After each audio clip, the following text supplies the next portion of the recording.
பிஸ்மில்லாஹிர்ரஹ்மானிர்ரஹீம். கனவுகள் சம்பந்தமாக பேசுகிற போது நபி யூசுப் அலைஹிஸ்ஸலாத்து வஸ்ஸலாம் அவர்களை தவிர்த்துவிட்டு பேசுவது சாத்தியமற்ற செயலாகும். குர்ஆனில் இவர்களுடைய வரலாறு இவர்கள் கண்ட கனவின் மூலமே தொடங்குகிறது.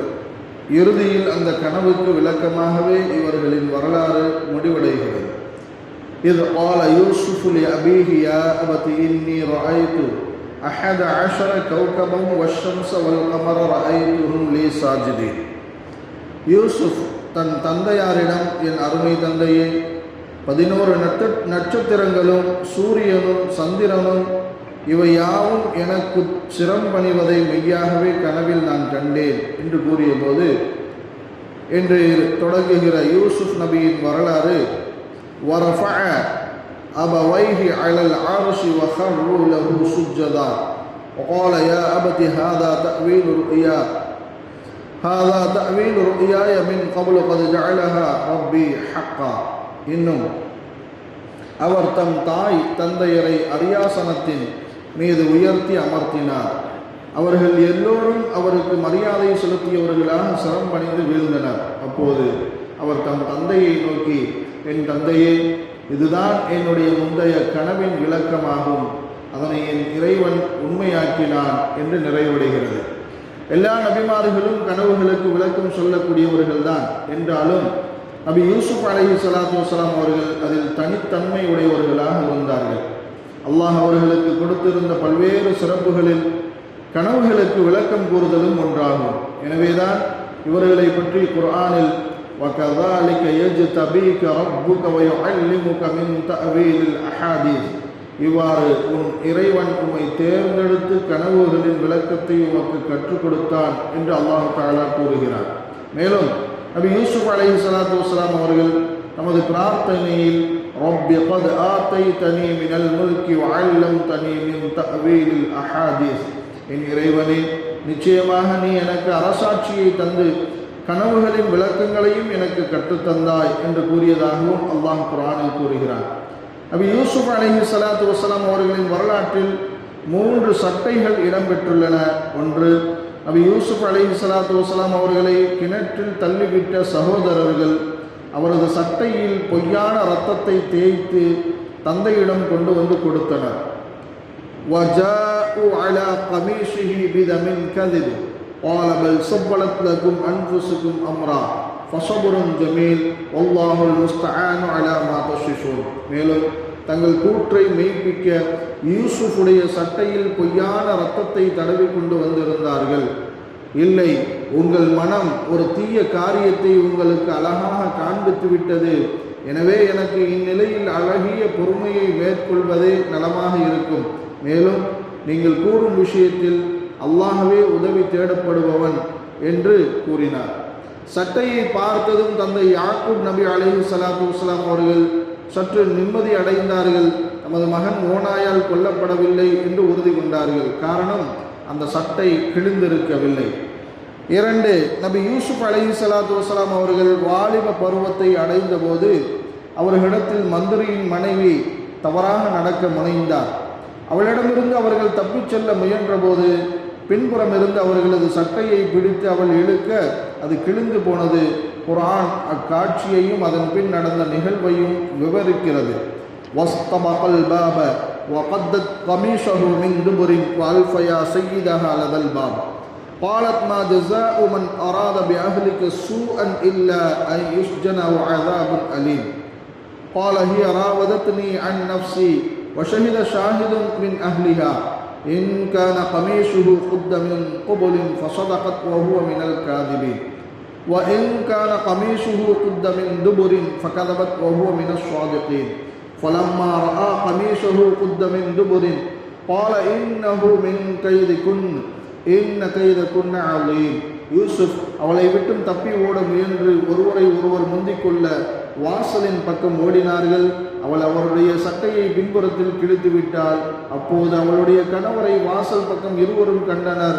உடன் தன் குற்றத்தை மறைக்க உன் மனைவிக்கு தீங்கிழைக்க நாடிய இவருக்கு சிறையில் இடப்படுவதே அல்லது நோவினை தரும் வேதனையை தருவதோ அன்று வேறு என்ன தண்டனை இருக்க முடியும் என்று கேட்டாள்.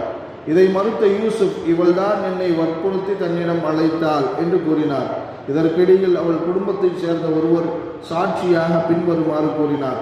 இவருடைய சட்டை முன்புறத்தில் கிழிந்திருந்தால் அவள் உண்மை சொல்கிறாள், இவர் பொய்யராவார். ஆனால் இவருடைய சட்டை பின்புறமாக கிழிந்திருந்தால் அவள் பொய் சொல்கிறாள், அவர் உண்மையாளர்களில் உள்ளவர். யூசுஃபுடைய சட்டை பின்புறமாக கிழிந்திருந்ததை அவர் கண்டபோது, நிச்சயமாக இது பெண்களாகிய உங்கள் சதியே ஆகும், நிச்சயமாக உங்களுடைய சதி மகத்தானதே. நபி யூசுப் அலைஹிஸ்ஸலாத்து வஸ்ஸலாம் அவர்கள் குற்றமற்றவர்கள் என்று நிரூபிப்பதற்கு பின்பக்கம் கிழிந்திருந்த அச்சட்டையே சாட்சியாக அமைந்தது. பிற்காலத்தில் அவர்கள் தங்களது சகோதரர்களை சந்தித்து அறிமுகமான பிறகு தங்களது தந்தை கண் பார்வை தெரியாதவராக ஆகிவிட்டார்கள் என்பதை அறிந்து மனக்கலக்கமுற்றார்கள். உடனே தங்களது சட்டையை கழற்றி கொடுத்து, இதை எனது தந்தையின் முகத்தில் போடுங்கள், அவர்களுக்கு பார்வை மீளும் என்று சொன்னார்கள். இது ஹபூபி கமீஷி ஹாதா ஃபால்கூஹு அலா வஜ்ஹி அபியத்தி பஷீரா வஅதூனி பிஅஹ்லிக்கும் அஜ்மஈன். என்னுடைய இந்த சட்டையை நீங்கள் எடுத்துக்கொண்டு சென்று என் தந்தையாரின் முகத்தில் போடுங்கள், அவருக்கு கண் பார்வை வந்துவிடும். இன்னும் உங்களுடைய குடும்பத்தார் அனைவரையும் என்னிடம் கொண்டு வாருங்கள் என்று கூறினார். فلما أن جاء البشير ألقاه على وجهه فارتد بصيرا قال ألم أقل لكم إني أعلم من الله ما لا تعلمون. பிறகு நன்மாராயம் கூறுபவர் வந்து சட்டையை அவர் முகத்தில் போட்டபோது அவர் மீண்டும் பார்வையுடையவரானார்.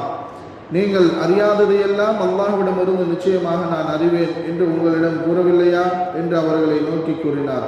ஆக இந்த வரலாற்றில் வருகிற 3 சட்டைகளும் அவர்கள் உயிரோடு தான் இருக்கிறார்கள், அவர்கள் குற்றமற்றவர்கள், பார்வை மீண்டு வரும் என்ற உயர்வான விஷயங்களைத்தான் எடுத்து கூறியது. எனவே ஒருவர் சட்டையை கனவில் கண்டால் அவர் உயர்வை பெறுவார் என்று விளக்கம் கூறப்படுகிறது. திருமணம் ஆகாதவர் சட்டையை ஆடையை கனவில் கண்டால் அவருக்கு விரைவில் திருமணம் நடைபெறும் என்று பொருளாகும். திருமணம் ஆனவர் அதை கனவில் கண்டால் அவருக்கு மார்க்கத்தின் மீது பற்று உள்ளது என்பது பொருளாகும். கனவில் ஒருவர் நமக்கு ஆடையை தருவதாக கண்டால் அதை தருபவருடைய அந்தஸ்தை பொறுத்து அந்த கனவின் பலன் சிறப்பானதாக அமையும். அதாவது கண்ணியமான ஒரு மனிதர் கனவில் அதை நமக்கு தந்தால் நமக்கு கண்ணியம் வரவிருக்கிறது என்பது பொருளாகும். பதவியில் இருக்கும் ஒரு மனிதர் தருவதாக கண்டால் நமக்கு ஏதோ பதவி வரவிருக்கிறது என்பது பொருளாகும். பொதுவாகவே அதிகாரம், பொறுப்பு ஆகியவற்றை சட்டையுடன் ஒப்பிட்டு ஹதீஸில் கூறப்பட்டுள்ளது. நபி அவர்கள் ஹஜ்ரத் உஸ்மான் ரலியல்லாஹு அன்ஹு அவர்களிடம் கூறினார்கள், பின்னர் ஒரு காலம் வரும், அல்லாஹ் தஆலா உங்களுக்கு ஒரு சட்டையை அணிவிப்பான், நயவஞ்சகர்கள் உம்மிடமிருந்து அதை கலற்றுவதற்கு முயற்சிப்பார்கள், நீங்கள் அதை கலற்றிவிட வேண்டாம். இங்கு அதிகாரம் என்பதற்கு சட்டை என்ற வார்த்தையை நபி அவர்கள் கூறுகிறார்கள். எனவே கனவில் காணும் சட்டை, ஆடை என்பது அதிகாரம், பதவி ஆகியவற்றின் அடையாளமாகும். மேலும் நபி யூசுப் அலைஹிஸ்ஸலாத்து வஸ்ஸலாம் அவர்கள் சிறைக்கு சென்ற பிறகு 2 நபர்கள் கண்ட கனவு அவர்களை அரசரின்பால் கொண்டு சேர்த்தது. பிறகு அரசர் கண்ட ஒரு கனவு அவர்களை உயர் பதவிகளின்பால் கொண்டு சென்றது. சிறையில் அவர்களோடு தோழமை கொண்ட இருவர் தாங்கள் கண்ட கனவுகளை கூறி அவர்களிடம் விளக்கம் கேட்டனர். وَدَخَلَ مَعَهُ السِّجْنَ فَأْتَيَانِ قَالَ أَحَدُهُمَا إِنِّي أَرَانِي أَعْصِرُ خَمْرًا وَقَالَ الْآخَرُ إِنِّي أَرَانِي أَحْمِلُ فَوْقَ رَأْسِي خُبْزًا تَأْكُلُهُ الطَّيْرُ مِنْهُ نَبِّئْنَا بِتَأْوِيلِهِ إِنَّا نَرَاكَ مِنَ الْمُحْسِنِينَ. அவருடன் 2 வாலிபர்களும் சிறையில் புகுந்தனர். அவ்விருவரில் ஒருவன், நான் திராட்சை மது பிடிவதாக நிச்சயமாக ஒரு கனவு கண்டேன் என்று கூறினான். மற்றவன், நான் என் தலை மீது ரொட்டி சுமப்பதாகவும் அதிலிருந்து பறவைகள் தின்பதாகவும் கனவு கண்டேன் என்று கூறினான். பின் இருவரும், யூசுஃபே, எங்களுக்கு இவற்றின் விளக்கத்தை அறிவிப்பீராக, மெய்யாக நாங்கள் உண்மை ஞானமுள்ள முஹ்சின்களில், நன்மை செய்பவர்களில் ஒருவராக காண்கிறோம் என்று கூறினார்கள். அவ்விருவரின் கனவுகளுக்கு நபி யூசுப் அலைஹிஸ்ஸலாத்து வஸ்ஸலாம் அவர்கள் விளக்கம் கூறினார்கள். யா ஸாஹிப இஸ்ஸிஜ்னி அம்மா அஹதுகுமா ஃபயஸ்கி ரப்பஹு ஹம்ரா وأما الآخر فيصلب فتأكل الطير من رأسه قضي الأمر الذي فيه تستفتيان. சிறையில் இருக்கும் என் இரு தோழர்களே, உங்கள் கனவுகளின் பலன்களாவன. உங்கள் இருவரில் ஒருவர் தம் எஜமானனுக்கு திராட்சை மதுவை புகட்டி கொண்டிருப்பார். மற்றொரு சிலுவையில் அறையப்பட்டு அவர் தலையிலிருந்து பறவைகள் கொத்தி தின்னும். நீங்கள் இருவரும் விளக்கம் கோரிய காரியம் கனவின் பலன் விதிக்கப்பட்டு விட்டது என்று யூசுப் நபி கூறினார். அவ்விருவரின் கனவுகளுக்கான பலன் நபி யூசுப் அலைஹிஸ்ஸலாத்து வஸ்ஸலாம் அவர்கள் விளக்கம் சொன்னது போன்றே நடந்தது. ஒருவர் மன்னருக்கு மதுவை தயாரித்து புகட்டுபவராக ஆகிவிட்டார். மற்றொருவர் சிலுவையில் அறையப்பட்டார். அந்த முதல் மனிதரிடம் நபி யூசுப் அலைஹிஸ்ஸலாத்து வஸ்ஸலாம் அவர்கள், மன்னரிடம் நீங்கள் வேலைக்கு செல்கிற போது என்னை பற்றியும் நான் அநீதி இழைக்கப்பட்டு சிறையில் வாடுவது பற்றியும் அவரிடம் எடுத்து கூறுங்கள் என்று நபி யூசுப் அலைஹிஸ்ஸலாத்து வஸ்ஸலாம் அவர்கள் கூறியிருந்தார்கள். ஆனால் ஷைத்தான் அவரை மறக்கடிக்க செய்துவிட்டான். பின்னர் அந்நாட்டு மன்னர் ஒரு கனவு காணுகிறார். وقال الملك إني أرى 7 بقرات سمان يأكلهن 7 عجاف و7 سنبلات خضر وأخر يابسات يا أيها الملأ أفتوني في رؤياي إن كنتم للرؤيا تعبرون.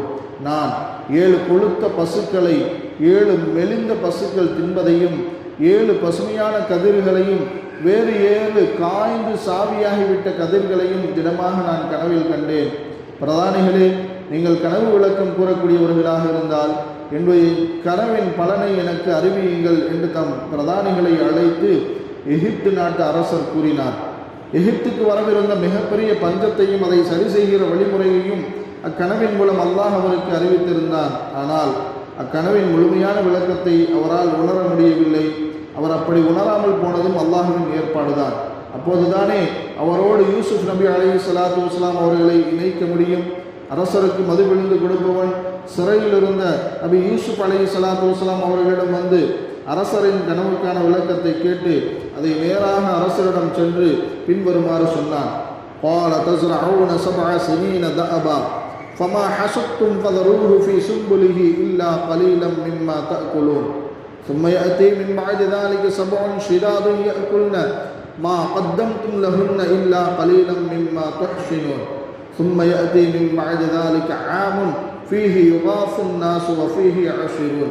நீங்கள் தொடர்ந்து 7 ஆண்டுகளுக்கு நல்லபடியாக விவசாயம் செய்வீர்கள். பிறகு நீங்கள் அறுவடை செய்த விளைச்சலில் நீங்கள் உண்பதற்கு வேண்டிய ஒரு சிறிய அளவை தவிர அதனை அதற்குரிய கதிர்களிலேயே விட்டு வையுங்கள். பின்னும் அதற்கப்பால் கடினமான பஞ்சத்தையுடைய வருடங்கள் 7 வரும். நீங்கள் பஞ்சமான ஆண்டுகளுக்காக பத்திரப்படுத்தி முன்னமையே வைத்திருப்பதில் சொற்ப அளவை தவிர மற்றதை அவை அந்த பஞ்ச ஆண்டுகள் தின்றுவிடும். பின்னும் அதற்கப்பால் ஓராண்டு வரும். அதில் மக்களுக்கு நல்ல மழை பெய்யும். அதில் விளையும் கனிகளிலிருந்து அவர்கள் பணரசங்கள் பிழிந்து சுகமாக இருப்பார்கள் என்று கூறினார்கள். இந்த விளக்கத்தால் மிகவும் மகிழ்வுற்ற அரசர், எனது கனவிற்கு இத்தகைய அற்புதமான விளக்கத்தை கூறிய மனிதரை அழைத்து வாருங்கள் என்று கட்டளையிட்டார். ஆனால் சிறையில் இருந்த நபி யூசுப் அலைஹிஸ்ஸலாத்து வஸ்ஸலாம் அவர்களோ சில நிபந்தனைகளை விதித்தார்கள். பின்னர் அரசரிடம் வந்தார்கள். وقال الملك ائتوني به فلما جاءه الرسول قال ارجع إلى ربك فاسأله ما بال النسوة اللاتي قطعن أيديهن إن ربي بكيدهن عليم. இவ்விவரம் அரசருக்கு அறிவிக்கப்பட்டதும் அவரை என்னிடம் அழைத்து வாருங்கள் என்று அரசர் கூறினார். அவருடைய தூதர் யூசுஃபிடம் வந்தபோது அவர், நீர் உன் எஜமானரிடம் திரும்பிச் சென்று தம் கைகளை வெட்டி கொண்ட பெண்களின் உண்மை நிலை என்ன என்று அவரிடம் கேளும். நிச்சயமாக என் இறைவன் அப்பெண்களின் சதியை நன்கு அறிந்தவனாக இருக்கிறான் என்று கூறினார். நபி யூசுப் அலைஹிஸ்ஸலாத்து வஸ்ஸலாம் அவர்களது வரலாற்றின் திருப்பு முனைகளாக அல்லாஹ் கனவுகளை ஆக்கினான். அந்த கனவுகளுக்கு விளக்கம் கூறக்கூடிய ஆற்றலையும் அவர்களுக்கு அல்லாஹ் வழங்கியிருந்தார். இது அவர்களுக்கான தனிச்சிறப்பாகும்.